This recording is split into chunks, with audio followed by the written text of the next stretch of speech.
Hi Virgo, welcome to your October 2019 love reading. It's Rena here. This is going to be for single and coupled Virgos. If you're in a relationship, you may be thinking, about getting out of it. This deck is a Wild Unknown Tarot deck, so I chose it thinking of like Halloween because it gives me that vibe, but the Scorpionic vibe. But it would have been better for November actually, because there's a lot of that Scorpio energy in November. But I can always trot it out then too. All right, so I can bring that back. Ooh. Get some nice cards here. Yeah, you got the 10 and the 9 of Cups. The heart of the matter is the 10 of Cups. This is a card of the pot at the end of the rainbow. Notice how they have those rainbow colors there. It's a you got both the 9 and the 10 of Cups. The 9 of Cups is wish fulfillment. The 10 of Cups is associated with marriage and family and happiness with those entities. So in some people's cases, perhaps you're planning a wedding, or somehow a wedding is front and center in your mind, or getting married. Maybe it's not that you are getting married, but you're single and you're not really interested in just having a good time. You want to have a family, you want to have that. And even if you are an older person, when I say having a family, maybe it's having that kind of family life that if you're single, divorced, you feel kind of apart from. And you feel like if you have a partner, it's almost like you inherit this whole social network through their family. And mature couples, if they have been married before and they have their own children, then it's like gaining another set. Or if you've never had children, treating your partner's children as your own and feeling that bonding and them accepting you. So all of that good stuff. Or if you're just single, looking for that in your life, searching for, definitely, because in the past position, we have the Hermit card. Now, this is your card. I do get a kick out of some of these cards. Isn't that cute? And he's got like his light, the inner light, but it's on his back. That is so precious. But yeah, the Hermit card is connected to Virgo. It's a major arcana card, and it can be like somebody who is alone, perhaps for a long time. Now, a hermit we associate with a spiritual kind of a practice. Yeah, now we use the term more generally, but there used to be like, people, I'm sure that, they still exist, where that's why we call it a hermitage, people who live in solitude, and they are deliberately staying away from other people in order to tap into their inner resources. And so in your case, it might not be that you're just lonely or alone. You may have deliberately done this, Virgo, because you did want to reflect upon perhaps a long-term relationship that went south, or if you are a widow or widower and you did not want to date very soon afterwards. Maybe you thought you never would want to. And yeah, so to me, the Hermit is intentional solitude, not unwanted loneliness. And I think Virgos are very capable of being alone, but I do believe that you are the kind of people who like to bounce ideas off of others.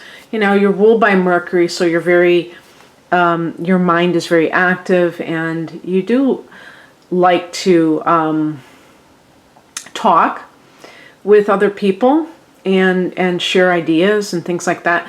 So I could see you taking a breather and then jumping back into the dating life at some point. But perhaps with that kind of spiritual quest having been satisfied.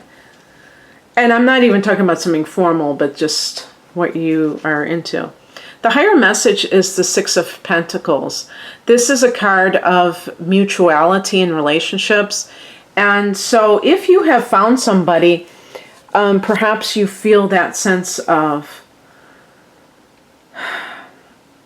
this person really cares about me too. You know, Virgo people are very eager to make other people's lives better. And it's a really endearing quality of Virgo. But unfortunately, that can make you vulnerable to people who are very, either, you know, kind of like needing guidance, needing somebody to kind of hold their hand, or someone who just doesn't want to contribute, wants to take from a person who is more than willing to give. So the Six of Pentacles is about energy exchange, as far as I'm concerned.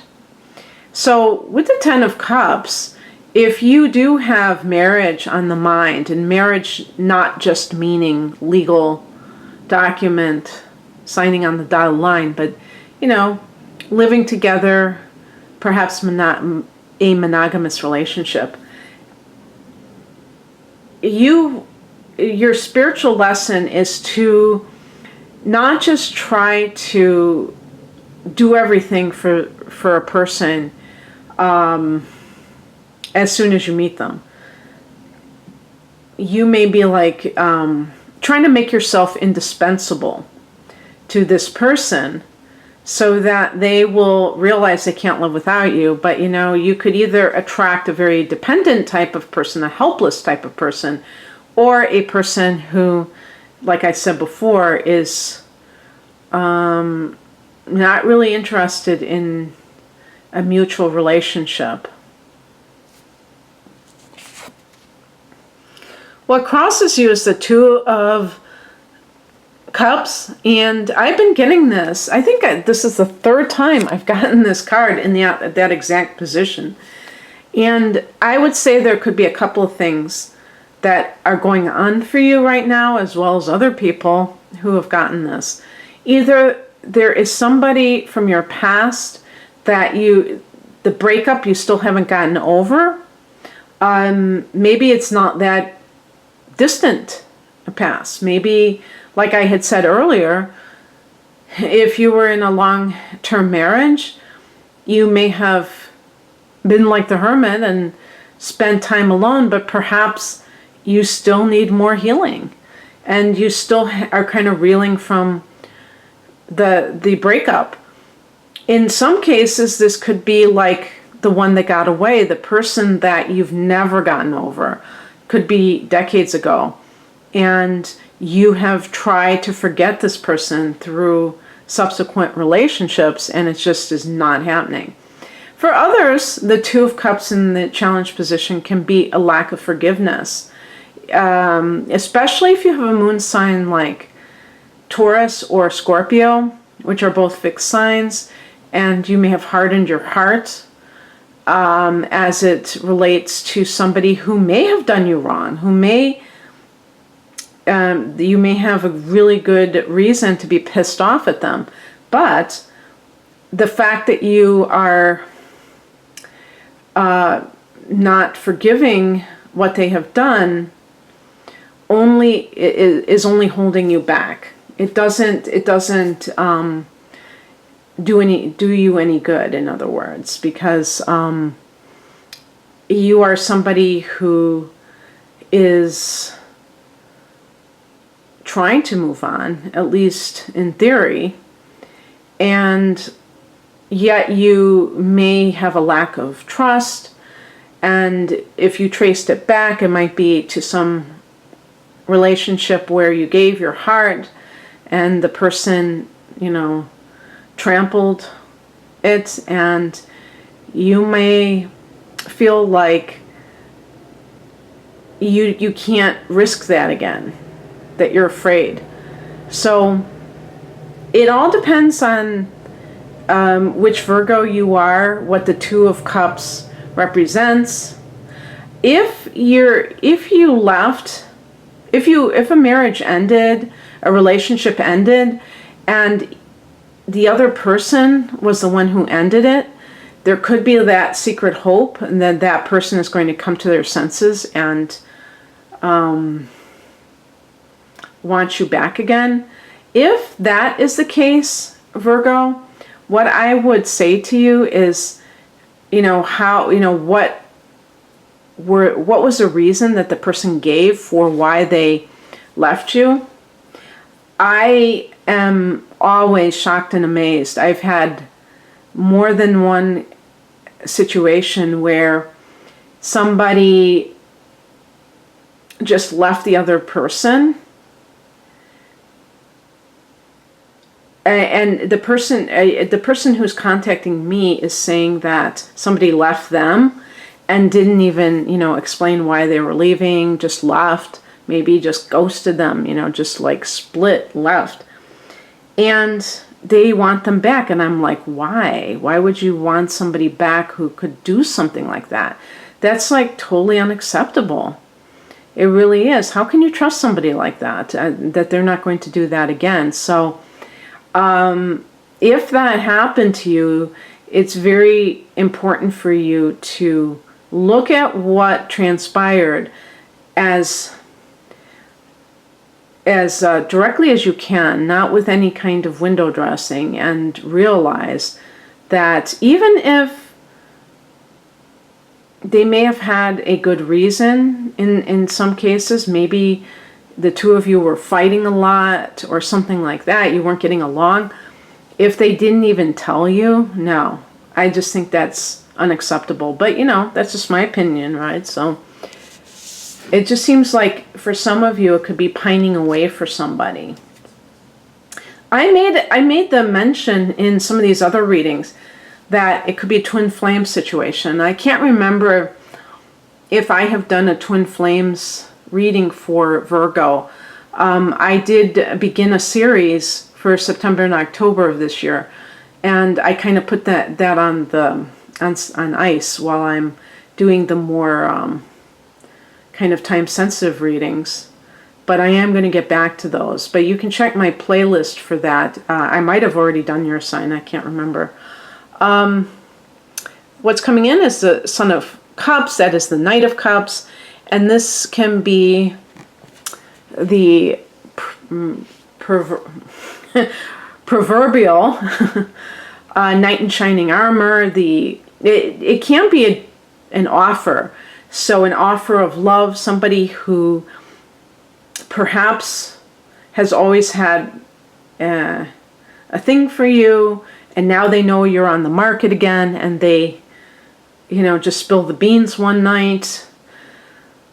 It could be somebody that you meet who is of the water persuasion. So Cancer, Scorpio, or your opposite sign, Pisces. And these signs are compatible with you. You're on the same page in a lot of ways, and you complement each other. Because earth signs, they say earth needs water to be moistened, but there's another word,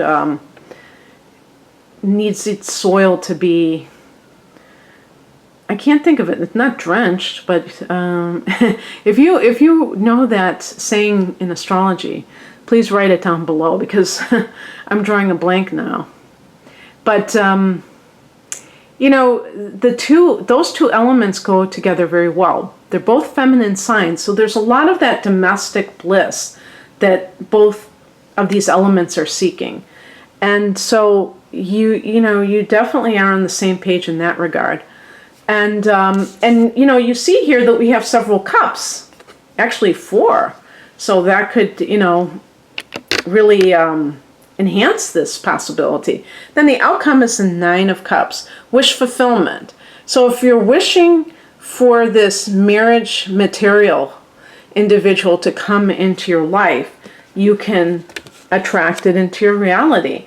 And that's what I, you know, hope to do with these readings sometimes. It's not to say, you know, that there are any guarantees, but just to kind of perhaps be encouraging, or, you know, positive, give you those positive vibes so that you can entertain that possibility. If it seems like it's a long shot, people can come into your life at any time in very unexpected ways. Love is, I think, the one thing that you can't force. It's much easier to be successful professionally because you're working with, you know, inanimate objects a lot of times, not human beings. So in any case, the 9 of Cups is that feeling of satisfaction, of getting what you wanted. And yeah, so it's very positive. And for some of you, you may feel like it's coming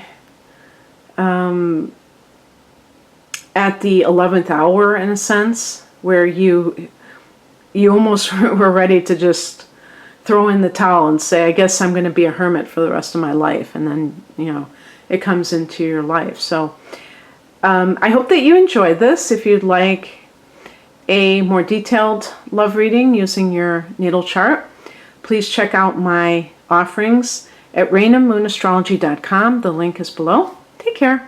Bye.